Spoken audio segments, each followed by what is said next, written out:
নমস্কার, সুভদ্রা রান্নাঘরে আমার সকল দর্শক বন্ধুকে জানাই স্বাগত। আমি শিউলি। দেখো আমি কতগুলো ভেন্ডি নিয়ে এসেছি। ভেন্ডিগুলোকে দেখো সুন্দরভাবে মাথাটা লেজাটা সব কেটে একদম ধুয়ে পরিষ্কার করে রেডি করে নিয়েছি ভেন্ডিগুলো। এবারে আমি ভেন্ডির একটা রেসিপি বানাবো, নিরামিষ, সম্পূর্ণ নিরামিষ। আজকে মঙ্গলবার, আমরা মঙ্গলবার নিরামিষ খাই। আমি ভেন্ডি রান্না করার জন্য কি কি নেব সেটা তোমাদের আমি দেখাচ্ছি। তোমার মশলা বানাবো, তোমার সর্ষে আর পোস্ত, কয়েকটা কাজু বাদাম দেবো, দিয়ে এগুলোকে পেস্ট করে নিয়ে আসবো। আর একটা টমেটো পেস্ট করব, তার সাথে কাঁচা লঙ্কা দেবো। এগুলো আমি পেস্ট করে রেডি করে নিয়ে আসছি। আর একটা কথা, তো আমার যে কাছে দূরে দেশ বা দেশের বাইরে যে সকল বন্ধুরা আছো তাদেরকে জানাই অসংখ্য অসংখ্য ধন্যবাদ। আর আমার সাথে আমার পাশে এইভাবে আমার থাকার জন্য এবং আমাকে সাপোর্ট করার জন্য তোমাদেরকে ধন্যবাদ জানাচ্ছি অসংখ্য। তোমরা আমাকে পাশে থেকো। আর হ্যাঁ, একটা কথা বলার ছিল, যেটা হচ্ছে তোমরা একটু করে লাইক দিও। আমার ইয়েতে কমেন্ট সেকশনে কমেন্ট আসছে প্রচুর, কিন্তু লাইকটা প্রচুর কম হচ্ছে।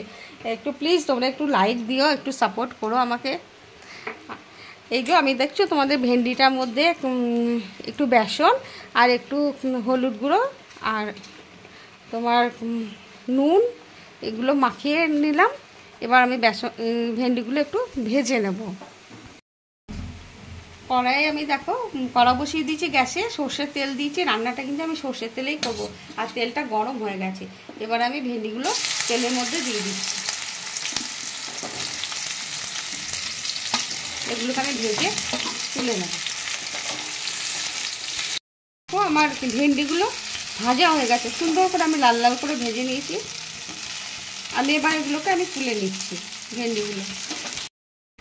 দেখো আমি ওই কড়াইয়ের মধ্যে সর্ষের তেল আবার একটু দিয়ে দিয়েছি, একটু কালো জিরে দিয়ে দিলাম ফোড়নে, আর শুকনো লঙ্কা দিলাম একটা।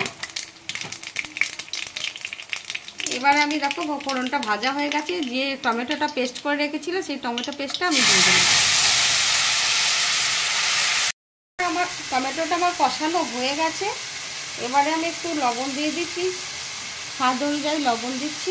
কারণ লবণ দিয়ে আমি ভেন্ডিগুলো ভেজেছিলাম, লবণটা একটু কম করেই দিলাম, বুঝে দিতে হবে। আর আমি যে সর্ষে পোস্ত কাজুর যে পেস্টটা বানিয়ে রেখেছিলাম সেটা দিয়ে দিলাম।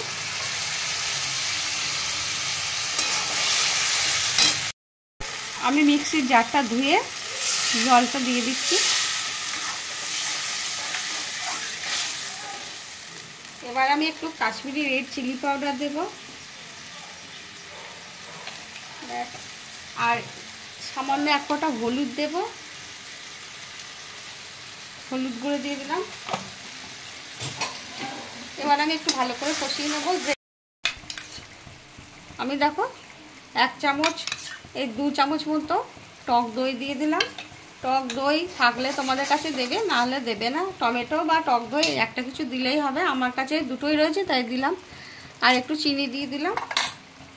এবারে আমি একটু ভালো করে কষিয়ে নেব। দেখো গ্রেভিটাও আমার ফুটে গেছে, চারিধারে তেল ছাড়া শুরু করে দিয়েছে আমার, মানে এটা কষানো হয়ে গেছে। এবারে আমি ভেন্ডিগুলো দিয়ে দিচ্ছি।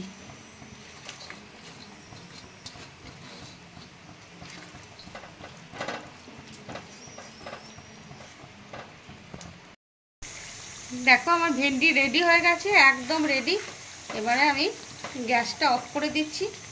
অফ করে দিয়ে আমি ওপর থেকে কাঁচা লঙ্কা কতগুলো চিড়ে ছড়িয়ে দিলাম, আর একটু ধনেপাতা কুচো ছড়িয়ে দিচ্ছি।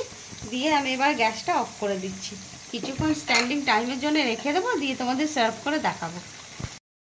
আমার নিরামিষ ভেন্ডি রেসিপি রেডি এবং সার্ভ করে দিয়েছি। তোমরা এইভাবে অবশ্যই একবার বানাবে, বানিয়ে খাবে, খেয়ে আমাকে কমেন্ট করে জানাবে তোমাদের কেমন লাগলো আমার এই নিরামিষ ভেন্ডি রেসিপি। আর তোমরা সবাই ভালো থাকবে, আবার বলছি সুস্থ থাকবে। তোমাদেরকে সকলকে অসংখ্য অসংখ্য ধন্যবাদ আমার সাথে আমার পাশে থাকার জন্য। তাহলে আজকের মতো টাটা।